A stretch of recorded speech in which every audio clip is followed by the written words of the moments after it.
Hi, in our last video, we went over the basic overview of PaperZD and began to look at the animation source. I did realize you don't actually need to name the animations anything unique like Big Cultist Attack or Adventure Attack.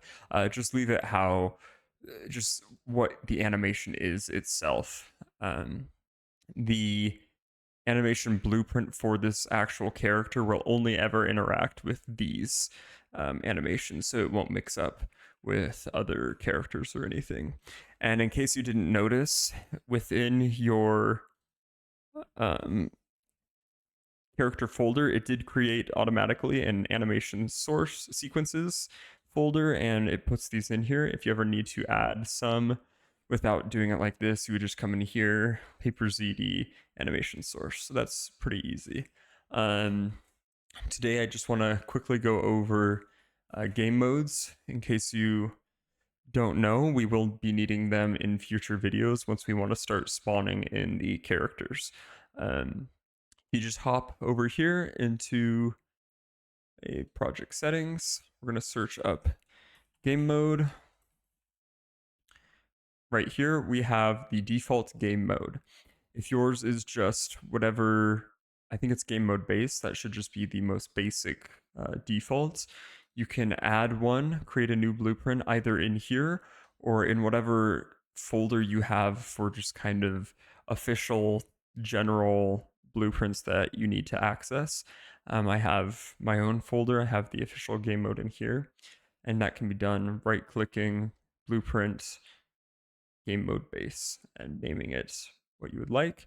Then we need to make sure and set that right here to that game mode that you've just created. This is important because we can hop in here, go into the game mode. You can ignore this. This is for something of my own. On the right side, if this is not showing class defaults, we see over here a whole bunch of just default classes, and we want the default pawn class set to whatever our character is. Now, if we were just to run it automatically, we won't get anything. This is because we haven't set up a camera, so we will quickly set up a camera. Within the character, we're actually going to want to go into perspective this time. Add a spring arm. Select the spring arm, add a camera. And then with the spring arm selected, go to the rotation for the Z-axis, the blue, hit -90. So now place the camera in front of the character.